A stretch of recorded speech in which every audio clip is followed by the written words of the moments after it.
Hi, this is Dave with DRH Acrylic Creations. As promised yesterday, I wanted to take some time and put together some cell activators starting from Pigments. Now, I'm going to have two different types here. The first one I'm going to do is made with one of the neons from this little piggy. Now you notice it's an opaque because the little square there is filled in. So that means light does not travel through.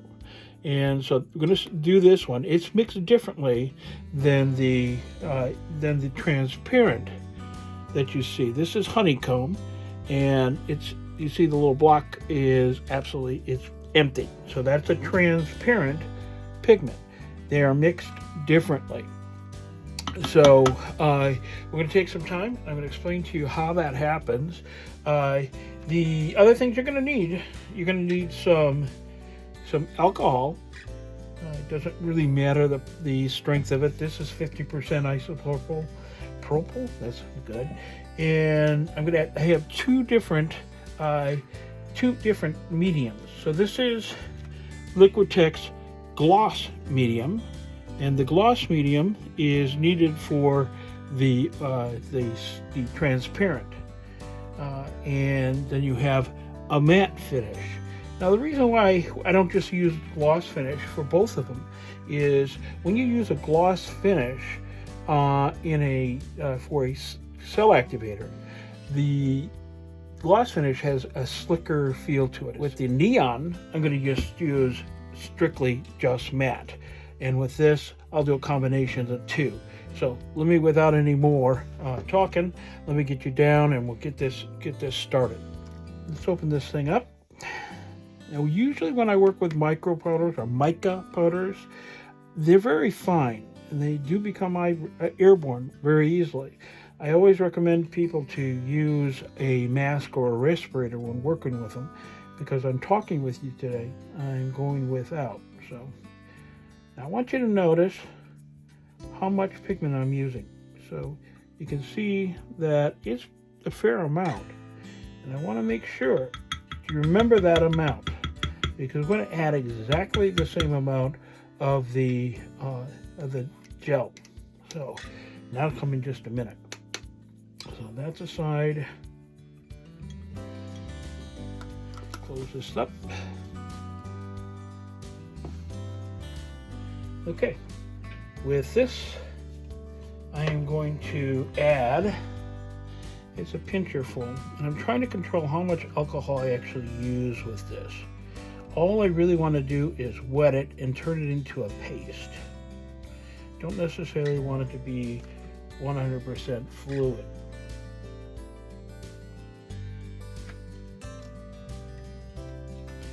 It doesn't matter what tool you use, which all you really need with this is a smooth surface and something you can use to turn or mix that together. I'm getting very powdery here still. I'm going to add some more alcohol.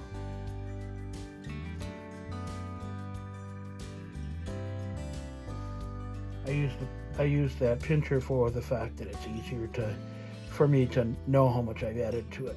It just takes a little bit. It went from powder to a fluid here. Because this is the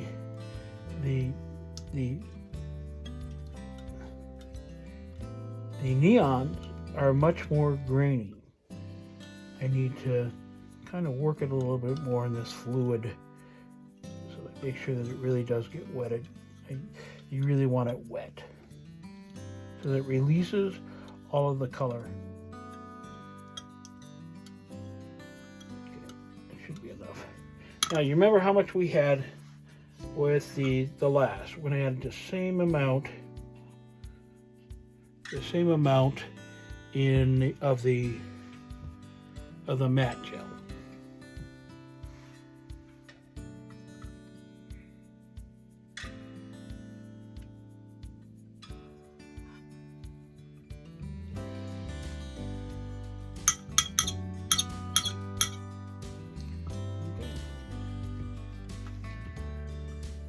Now it's just a matter of mixing it together. when I'm done, I should have a paint, a consistency of what you would get out of a tube, and that's what we're looking for. Now, when you get to that point, because I eyeballed this, it was not an exact measurement. I may have to add just a little bit more of the gel. Like so many things with fluid art, you have to be aware of what you're looking for. And measurements are great to start with, but they're always a guideline. Okay, a little bit more. Don't need a lot, just enough.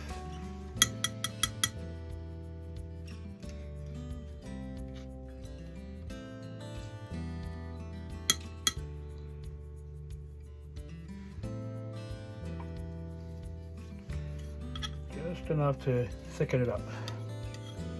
There you go. That's about as much as I want.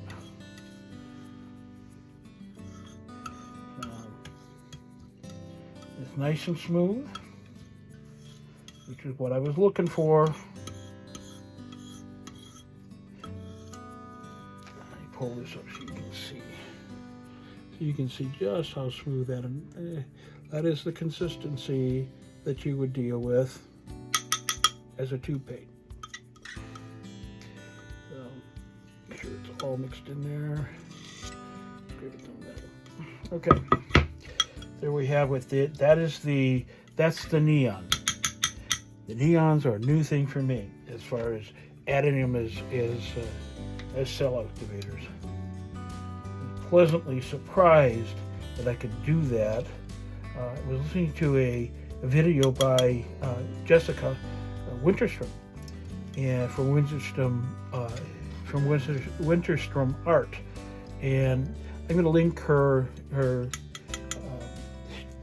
channel in the description below, and I'll also link Lisa Marvin's down there also. They're excellent sources. Lisa's a totally different style than what Jessica is, but both of them are amazing artists. Okay, I'm going to put this now, and I'll put it into a container, and we're going to mix that together as I had some from earlier, as a cell activator.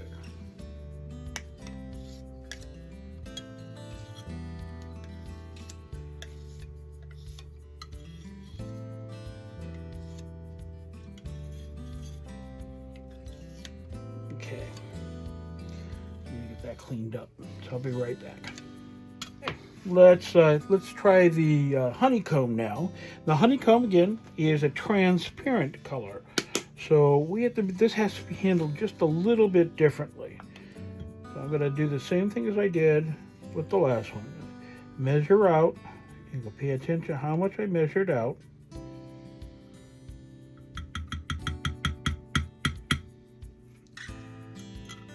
Close that up. And now I'm going to remember just how I did it, one scoop, tried to get exactly the same amount. I have to do half of that now. So remember, I had a full scoop of the last one. So I'm going to do half of that.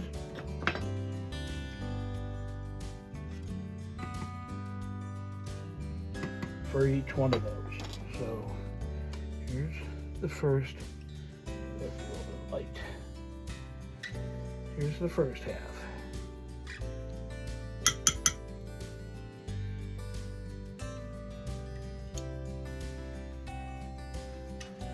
And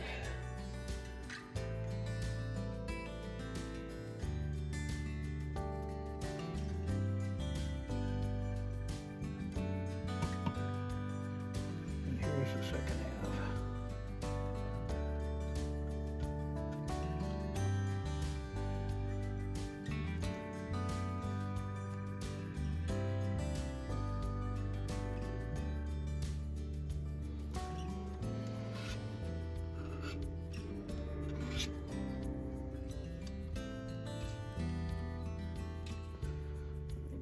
try to keep it together so I can show you that the difference between the two. There shouldn't be.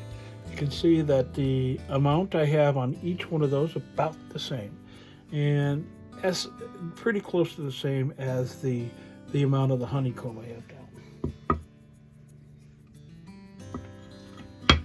Okay, I was wanting to show you that the amounts were the same, and I'm going to just wet the honeycomb the same way I did as the neon.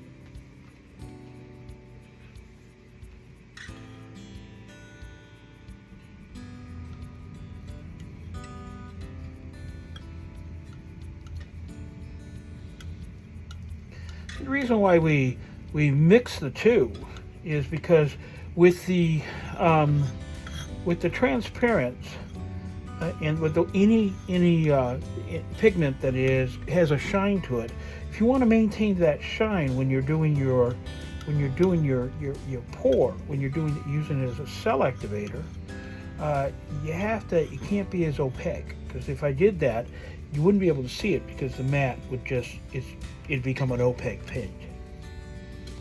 Well, that's the reason, as I understand it. Okay, notice the consistency is about that of a paste. Okay, now we can go with what I was getting ready to do erroneously.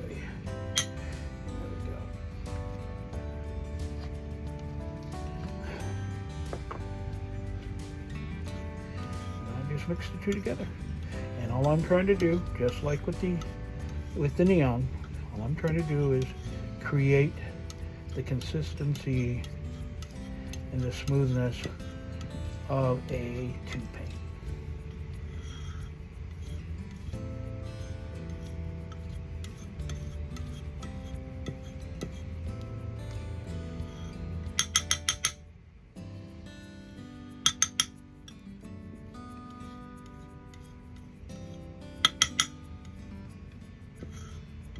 This honeycomb is an absolutely stunning color. It's very flat if you see it on camera, but if you look at it in the light that I'm in, it's just amazing. Once you get it onto a stick, a black stick, you can really see it. Okay, I am mixed up. I'm going to add this to what I had before.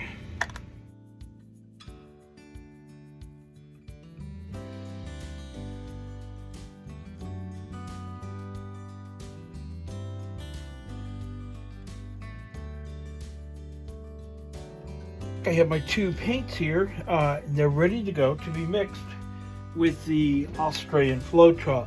Australian Floetrol is the magic sauce. It's what I use. Always shake, because it does separate, especially if it's been sitting a while.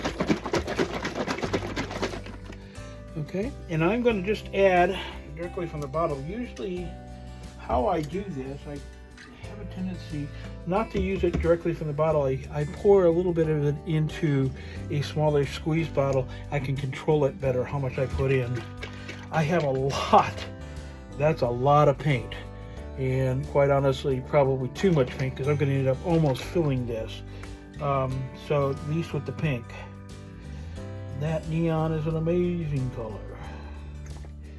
Okay, now I didn't quite go, it's not quite 3 to 1. I think that's maybe 2 to 1, if that, because that's a lot of paint. So it's going to take a little bit of working here. I want to make sure that I'm doing this slow so that I know I can watch the consistency. But the consistency is more important than anything else. So when I give proportions, and I do that intentionally, because people say, well, I put that amount in there. Well, no. It's really, that's a starting place. That gives you an idea. Depending on the year and the paint, the time of year and the paint, this can be these proportions can change. I mean, as high as at times I'm as high as 4:1. And this is, although it's thinning out nicely, it's still rather thick. And I couldn't use that as a cell activator. I couldn't use it for anything actually. So I'm going to add some more until I get to the consistency of my cell activators. And my cell activators, generally speaking, are more fluid than my color layer, which my color layer is more fluid than my pillow paint. So it's a fine balance we have, a little dance we have to play. But this paint is extremely bright. Absolutely love it.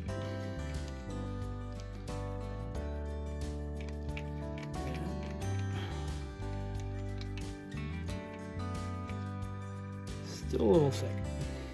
Looks like it. It feels like it's ready, but it's not close. Like I said, this is going to end up filling up this container.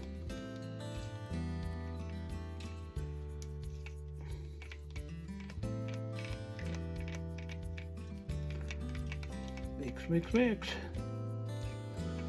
And you're going to notice the consistency is getting closer, but it's still iffy. Okay, it's dripping rather than pouring. So it's getting close, but I'm going to call that good for right now, and I'll work on it a little bit later. I'm going to do exactly the same thing here. There's less paint in this one. I started this video before and realized I was had missed a step, so I started again.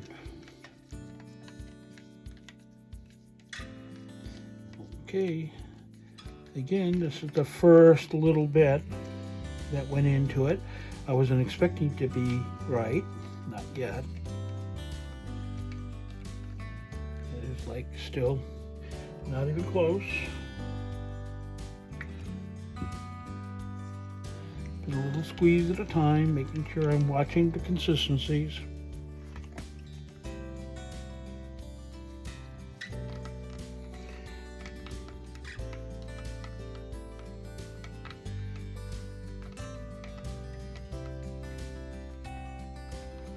Now, this isn't as shiny as it would be if it were mixed with my pouring medium.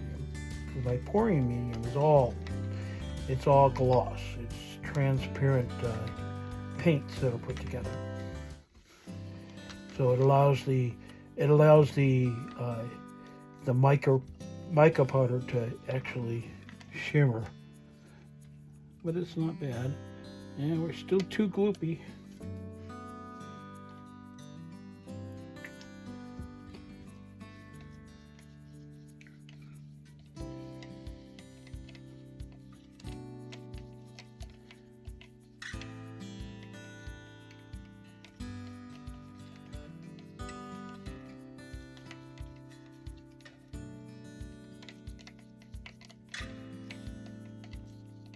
I'm just watching the consistency. You can feel the consistency. It's hard to explain what I'm talking about as far as the feel. It's something that is really learned. You learn what your paints feel like when they're ready. This is not ready yet because you notice it will not pour off the spoon yet. So I'll just add a little bit more. And at this point, I'm going to add less and less because I'm getting close enough that I can go over the top and be too much.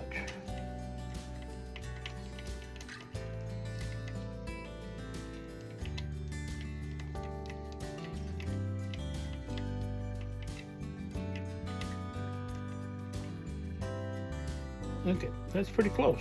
It's still a little gloopy, but I can work with that. And probably end up going back and add a little bit more when I'm ready to do paintings with this. I do a pour and show you how that works, but I didn't set myself up for that. I could do one with just pillow paint. but you watch my channel. You'll see a painting real soon with both of these colors. Thank you for being here today. If you'd like to help, leave a like, subscribe, and ring the bell. It's absolutely free and it really does help. Thanks for being here today, and I hope to see you again soon. Bye now.